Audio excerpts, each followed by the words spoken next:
이 소련의 스탈린 통치 시절에 이 보리스 콘펠드라는 젊은 유대인 의사가 시베리아 강제 수용소로 끌려갔습니다. 그 수용소에서 신실한 그리스도인을 만나 그의 열정적인 전도로 인해 이 수용소에서 예수를 믿고 그리스도인이 되었습니다. 이 의사는 예수님을 영접한 후에 그 영혼의 자유와 평안을 얻고 두 가지를 결심을 하게 됩니다. 놀란 하나님의 사랑을 가르쳐준 그 그리스도인처럼 이웃을 사랑하며 살겠다라는 것과 또 하나는 정말 내가 복음을 열심히 전하면서 살겠다, 이 두 가지의 결심을 합니다. 그는 이 시베리아 수용소에서 다시 의사로 일을 하게 되었는데 한 젊은이가 암으로 고생하고 있음을 안타깝게 여겨서 이 몰래 수술을 해 주었습니다. 그런데 그는 수용소 법을 어겼기 때문에 이제 사형을 당하게 됩니다. 사형 전날 이 의사는 이 수술해 준 젊은이의 곁에 앉아서 밤새도록 하나님의 사랑과 예수 그리스도의 구원을 아주 진지하게 이 젊은이에게 전해줍니다. 이튿날 아침 이제 의사는 처형 직전에 그는 마지막으로 이런 질문을 받습니다. 당신은 당신이 선택한 것에 후회가 없습니까? 그러자 이런 대답을 남깁니다. 그리스도 안에서는 결코 후회함이 없습니다. 그런 한 영혼을 사랑하여 복음을 전했고 하나님의 은혜를 소개해 주었습니다. 그때 이 의사로 인해 살아난 젊은이가 바로 노벨 문학상 수상가인 알렉산더 솔제니치라는 사람입니다. 즉, 한 사람의 헌신과 이 사랑이 위대한 한 사람을 만들어낸 것입니다. 우리가 오늘 골로새서를 보게 되는데 이 골로새서도 이와 비슷한 내용을 담고 있습니다. 즉, 구원자 되신 예수 그리스도의 그 사랑과 헌신이 우리를 구원하셨다라는 그 내용이 바로 골로새서입니다. 그러니 우리는 그 은혜 안에서 믿음으로 살아야 한다는 이야기가 골로새서의 핵심 내용입니다. 첫째로 골로새의 배경을 보면 이 골로새라는 지역은 로마 제국에 속한 아시아 지역에 위치한 이 도시로 동서교통의 요충지였기 때문에 경제적으로 이 부유한 지역이 골로새라는 지역입니다.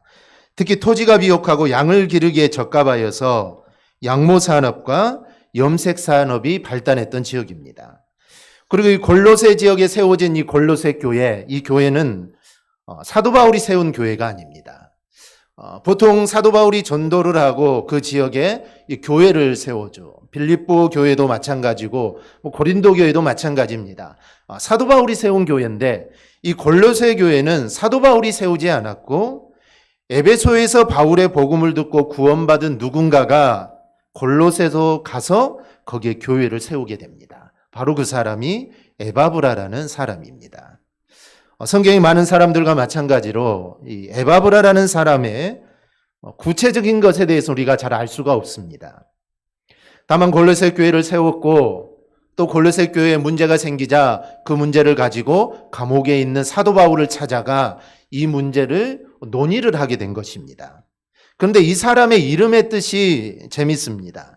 이 에바브라의 이름의 뜻은 물거품이다라는 그런 뜻입니다. 정말 잠시 있었다가 사라지는 이 물거품처럼 에바브라는 정말 이름도 없이 빛도 없이 주님을 위해 일하다가 사라졌던 인물이 이 에바브라라는 인물입니다. 참 많은 의미가 있습니다.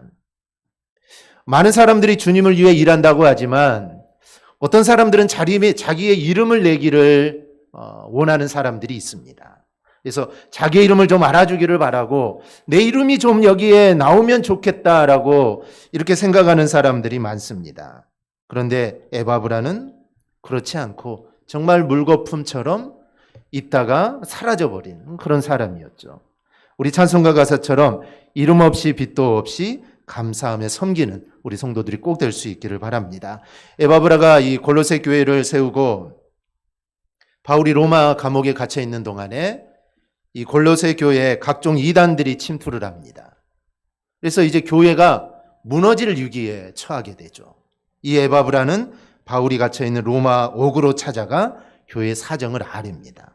그래서 사도 바울은 너희가 이단 사상에 대해선 사도 바울이 엄히 경계하고 그리스도의 복음에 대해서 아주 자세하게 설명하고 너희가 믿음을 저버리지 않고 굳게 살도록 격려하라라고 합니다. 바로 이러한 내용을 담은 서신이 바로 이 골로새서라는 이 서신입니다. 골로새 교회는 어떤 이단들이 있었을까요? 골로새 교회 안에는 유대적인 의식주의, 거짓 철학, 금욕주의, 천사 숭배와 각종 신비주의 등이 교회 안에 있었습니다. 한 가지 점만 들어와도 교회가 어지러울 텐데 이 골로새 교회는 수많은 이단들이 들어와서 교회를 어지럽게 했던 겁니다. 우리는 여기서 하나를 깨달아야 합니다. 교회가 복음으로 바로 서지 못하고 말씀으로 바로 서지 않으면 언제나 이런 악한 세력들이 몰려와서 교회 안에서 힘을 쓰게 되는 겁니다. 그래서 야 나는 괜찮겠지, 아니야 우리 교회는 괜찮을 거야, 이런 교만과 안일함을 우리는 다 버려야 합니다. 그리고 우리는 언제나 정신을 우리는 차려야 합니다. 마가복음 14장을 보면 십자가를 앞에 두고 예수님이 제자들에게 너희들이 모두 나를 버릴 것이다 라고 말을 합니다. 그러자 제자들이 그럴 일은 없습니다. 그럴 일은 없다고 하죠. 14장 31절을 보면 베드로와 제자들이 이렇게 말합니다. 베드로가 힘있게 말하되 내가 주와 함께 죽을지언정 주를 부인하지 않겠나이다 하고 모든 제자도 이와 같이 말하니라. 여기 보니 모든 제자들이 우리가 주님과 함께 죽을지언정 절대 주님을 부인하지 않겠다라고 합니다. 그런데 그게 말대로 되지 않습니다. 다 도망가 버리고 말았습니다. 남아있는 제자가 하나도 없었죠. 이런 실패를 경험한 베드로는 베드로전서 4장 7절에서 이렇게 말합니다. 만물의 마지막이 가까이 왔으니 그러므로 너희는 정신을 차리고 근신하여 기도하라. 아마 베드로는 이 말을 하면서 그 옛날을 아마 생각했을 겁니다. 내가 정말 주님을 부인하지 않겠다고 내가 장담했는데 연약한 육체를 가지고 있어서 주님을 부인했던 그 모습을 생각하며 야 너희들은 그렇게 안 되려면 정신을 차리고 근신하여 깨어 기도해야 된다. 정신을 차리라는 겁니다. 그리고 깨어서 깨어 있으라는 것이죠. 그렇지 않으면 넘어진다는 겁니다. 그러면 이 골로새 교회는 어떤 이단들이 들어왔을까요? 첫째는 유대교의 의식주의자들입니다. 이들은 할례를 받고 음식에 관한 규례를 지키고 절기를 지켜야 한다고 합니다. 할례를 받는 것, 음식에 관한 규례를 지키는 것, 절기를 지키는 것 중요하죠. 그런데 이들은 이런 것들을 지켜야 구원을 받을 수 있다라고 합니다. 할례를 받지 않으면 구원받을 수 없다는 겁니다. 그래서 이런 것들을, 의식들을 잘 지켜야만 구원을 받을 수 있다는 이단들이 교회 안에 들어오게 되죠. 그런데 잘 들어보면 맞는 것 같습니다. 할례도 구약에서부터 있었던 것이고 절기도 하나님이 잘 지키라 했고 이 모든 것들, 음식에 관한 규례도 성경에 구약에 보면은 얼마나 많이 있습니까? 그러니 이거 잘 지켜야 너희가 구원받는다. 사람들이 많이 넘어가게 되죠. 또 거짓 철학들입니다. 초대교회 당시에 가장 위험한 이단은 영지주의입니다. 이 영주주의자들은 체험과 전통, 그다음에 전에 내려오는 사람의 유전들을 말하면서 사람이 구원을 받으려면 이런 영적인 지식들이 너희 가운데 있어야 한다라고 합니다. 요즘 우리 주변의 이단들 가운데도 말씀을 알아야 하는데 말씀을 잘 알아야 되는데 여기까지는 좋죠. 그런데 그 아는 말씀으로 내가 구원받는다라고 말하는 이단들이 있습니다. 우리는 당연히 말씀을 많이 배워야 합니다. 그런데 우리가 말씀을 많이 배워서 말씀을 많이 알아야 우리가 구원받습니까? 아닙니다. 말씀으로 구원받는 건 아닙니다. 말씀을 우리가 다 알지 못해도 이 성경에 무슨 아브라함이 누군지 몰라도 오직 예수 그리스도가 내 죄를 위해 돌아가시고 내가 예수님만 구주로 믿으면 나는 구원받는다. 이 한 가지 사실만 아면 우리는 구원을 받는 겁니다. 성경에 대한 지식을 몰라도 됩니다. 몰라도 된다는 것이죠. 그런데 이단들은 아니다. 성경에 대해서 아주 정확하게 너희가 꿰뚫고 있어야만 구원받을 수 있다. 이런 이단들이 들어옵니다. 요한복음 3장 16절을 보면 하나님이 세상을 이처럼 사랑하사 독생자를 주셨으니 이런 것을 믿는 자마다 멸망하지 않고 영생을 얻게 하려 하심이라. 이것이 복음입니다. 즉 우리를 향한 복된 소식이죠. 다른 복음은 절대로 없습니다. 갈라디아서 1장 7절에서 9절을 보면 이렇게 말합니다. 다른 복음은 없나니 다만 어떤 사람이 너희를 교란하여 그리스도의 복음을 변하게 하라 함이라. 그러나 우리나 혹은 하늘로부터 온 천사라도 우리가 너희에게 전한 복음 외에 다른 복음을 전하면 저주를 받을지어다. 우리가 전에 말하였거니와 내가 지금 다시 말하노니 만일 누구든지 너희가 받은 것 외에 다른 복음을 전하면 저주를 받을지어다. 그러나 예나 지금이나 성경이 정확하게 말하고 있는데 딴소리하는 사람들이 참 많습니다. 그런데 우리가 거기에 속아서는 안 됩니다. 어떤 소리를 하더라도 우리는 그런 것에는 관심을 가져서는 안 됩니다. 금욕주의가 있습니다. 이 금욕주의자들은 엄격한 규율로 육체의 가함으로 육신의 욕망을 눌러야 한다라고 가르칩니다. 그들은 자신의 몸을 괴롭히는 등 스스로 지어낸 방법으로 하나님을 숭배하고자 했으며 그렇게 함으로써 스스로 경건한 척 또 겸손한 척이 있습니다. 우리가 육신의 생각을 제어하는 것은 당연합니다. 우리가 예수 믿고 내 육신의 생각대로 내가 하고 싶은 대로 우리가 살아서는 안 되겠죠. 예수를 믿었다면 그래도 내 육신의 생각들을 좀 자제하며 우리는 살아가야 될 것입니다. 예수 믿기 전에는 내가 내 마음대로 살았다지만 예수 믿은 후에도 내 마음대로 살아가서는 안 되겠죠. 세상 사람들이 가는 곳 다 가고 세상 사람들이 먹는 거 다 먹으면서 산다면 그리스도인이라 말하기 어려울 겁니다. 우리는 그렇게 제어하는 것은 당연합니다. 그러나 그런 일을 통하여 구원을 받는 것은 절대로 아닙니다. 우리가 그렇게 사는 것은 하나님의 영광을 위해서 또 은혜 받기 위해서 내가 하나님께로 더 가까이 가기 위해서 내가 내 육신의 정욕들을 우리가 절제하는 겁니다. 우리가 이것을 혼동해서는 절대로 안 됩니다. 또 골로새 교회에는 이 천사 숭배하는 사람들이 있었습니다. 이 천사를 숭배하는 사람들은 자신들이 천사와 직접 자신들이 교통을 하고 하나님과 사람 사이에 중보자가 된다라고 이렇게 가르칩니다. 지금도 이렇게 믿는 천사 숭배하는 사람들이 있는데요. 히브리서 1장 14절 보면 이렇게 말합니다. 모든 천사들은 섬기는 영으로서 구원받을 상속자들을 위하여 섬기라고 보내심이 아니냐. 천사는 절대로 숭배의 대상이 아닙니다. 천사는 오히려 우리를 섬기기 위해 보내진 존재다고 성경은 말을 합니다. 그러니 성경을 모르면 엉뚱한 말을 하게 되어 있죠. 그래서 오늘 우리가 골로새서를 보면 너희는 이런 짓 하지 말라는 겁니다. 이런 이단들 따르지 말고 예수를 잘 믿으라라는 사도 바울의 권면입니다. 이 골로새서의 구조는 크게 두 부분으로 나누는데요. 1장하고 2장은 문안과 함께 수신자들에게 감사를 표시하고 그들을 위한 기도를 드린 후에 성도들이 마땅히 그리스도 안에 머물면서 그리스도 안에서 자유를 누려야 함을 강조합니다. 그리고 3, 4장은 만물보다 뛰어나신 그리스도인의 인격, 품성, 권능을 이해하도록 설명하고 그러기에 그 그리스도를 믿는 성도들이 어떤 삶을 살아야 하는가라는 것을 말합니다. 이 골로새서의 중심 메시지는 그리스도가 얼마나 탁월하신가라는 겁니다. 즉 다른 것과 비교해서 그리스도가 얼마나 우월하신 분인가 이거를 우리에게 말합니다. 골로새서가 말하는 그리스도가 그 누구보다 그리고 이 세상에 그 어떤 것보다 탁월하고 위대하신 이유가 무엇입니까? 그것은 주님이 우리의 죄를 속량하시고 우리를 구원하셨기 때문입니다. 골로새서 1장 13절 14절을 보면 그가 우리를 흑암의 권세에서 건져내사 그의 사랑의 아들의 나라로 옮기셨으니 그 아들 안에서 우리가 속량 곧 제사함을 얻었도다. 세상의 모든 종교를 보면 다 자신의 행위로 구원을 받습니다. 불교도 그렇고 이슬람도 그렇습니다.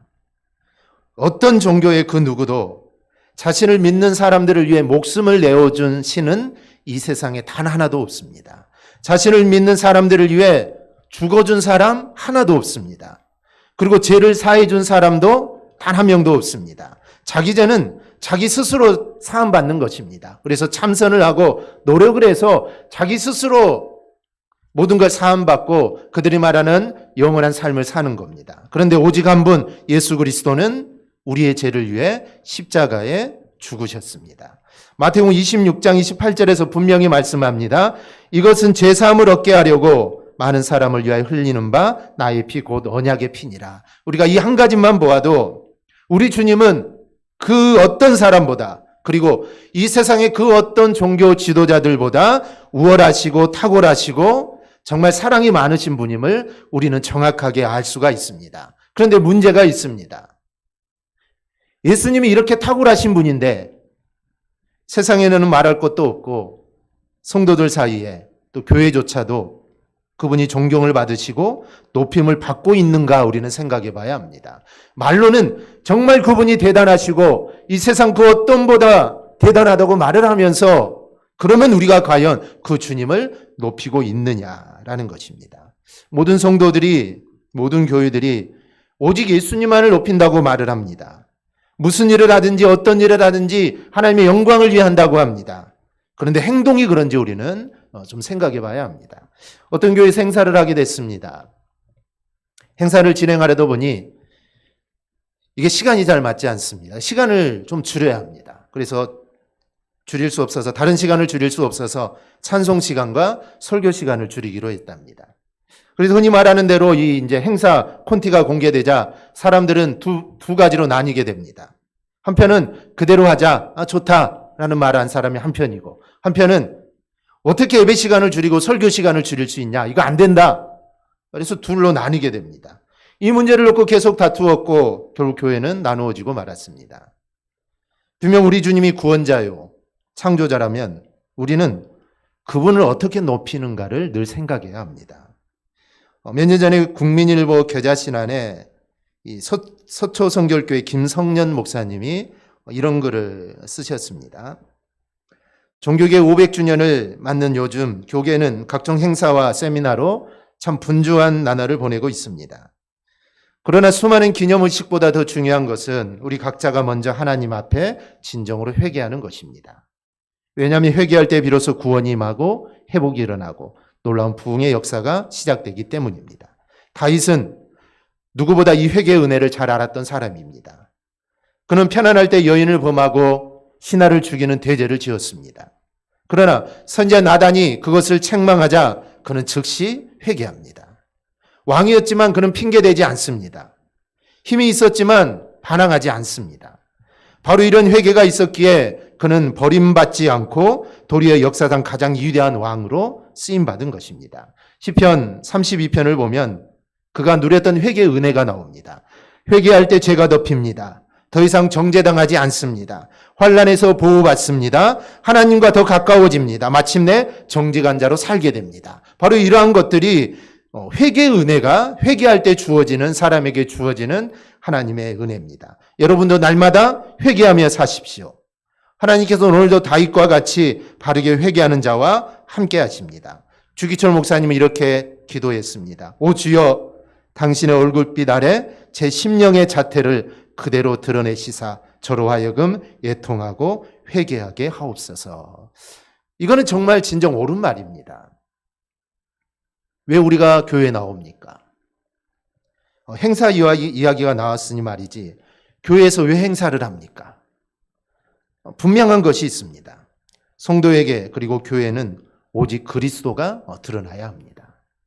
그런데 자꾸 교회가 드러나고 자꾸 목사가 드러납니다. 진짜 교회는 사람이 드러나는 게 아니라 진짜 교회는 주님이 드러나는 교회입니다. 그래서 예배를 드리든지 아니면 교회가 어떤 행사를 하든지 그 행사를 통해 교회가 드러나는 것이 아니라, 사람이 드러나는 것이 아니라 주님이 더 높이 드러나야 합니다.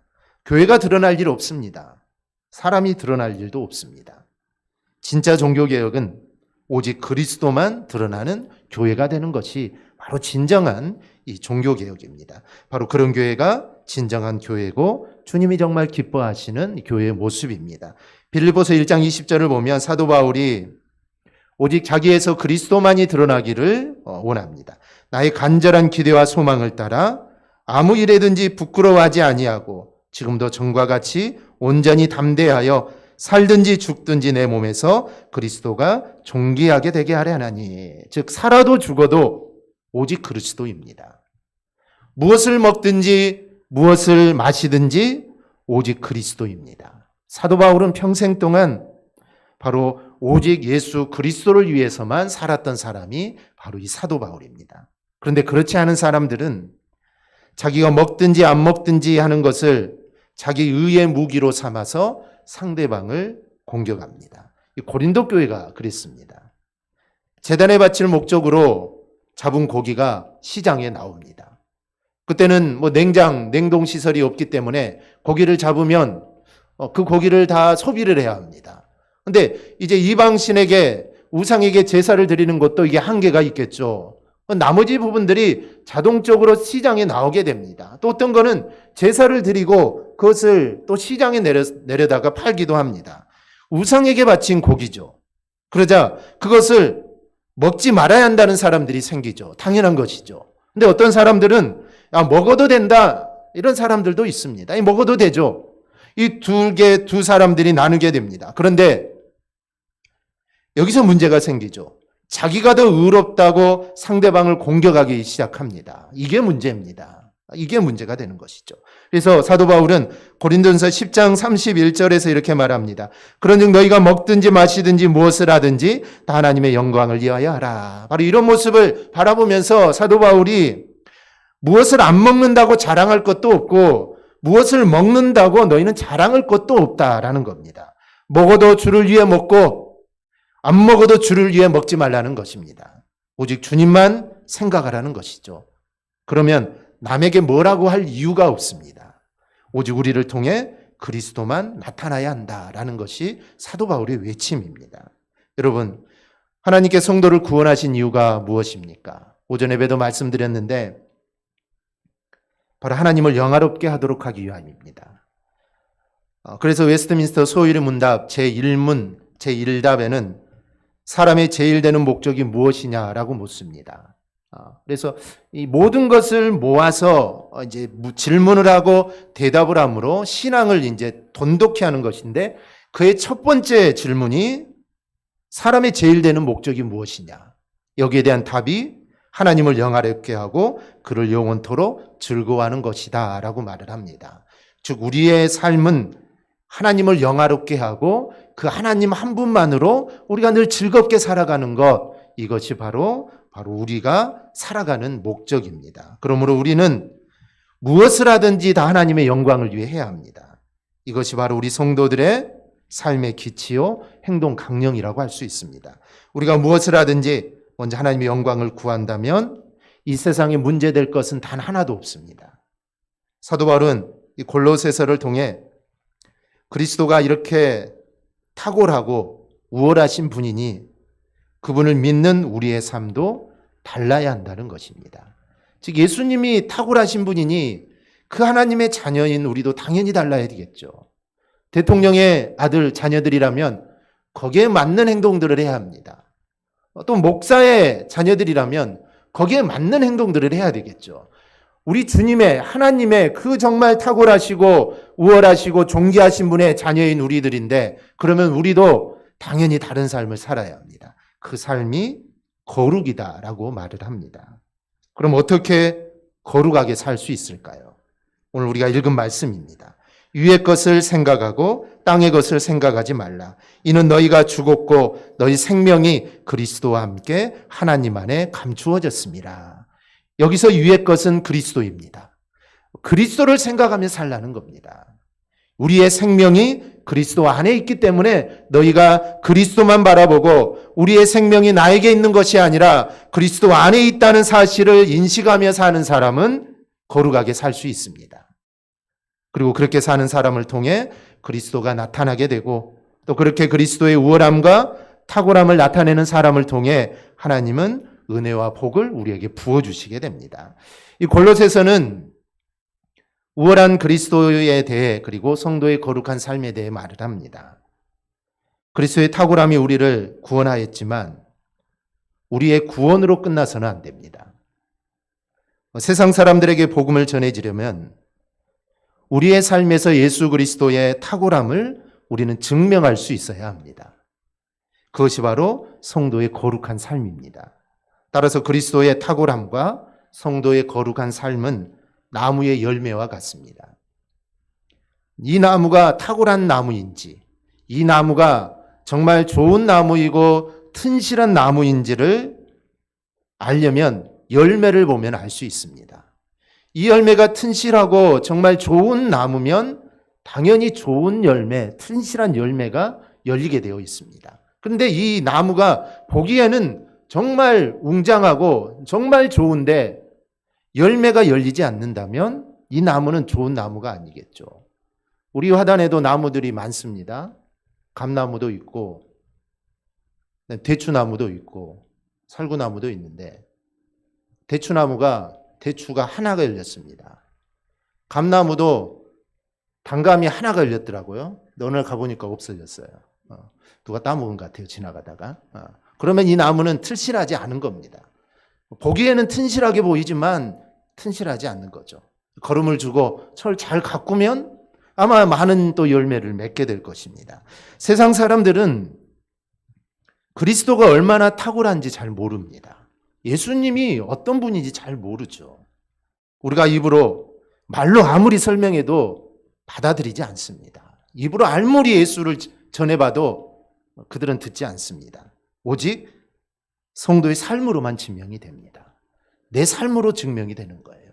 내가 어떻게 살아가고 있느냐, 내가 있는 직장, 아니면 내가 일하는 곳, 아니 가정, 내가 만나는 사람들을 통해 내가 어떻게 살아가고 있는가, 그 모습으로 그들에게 예수를 증명하는 것입니다.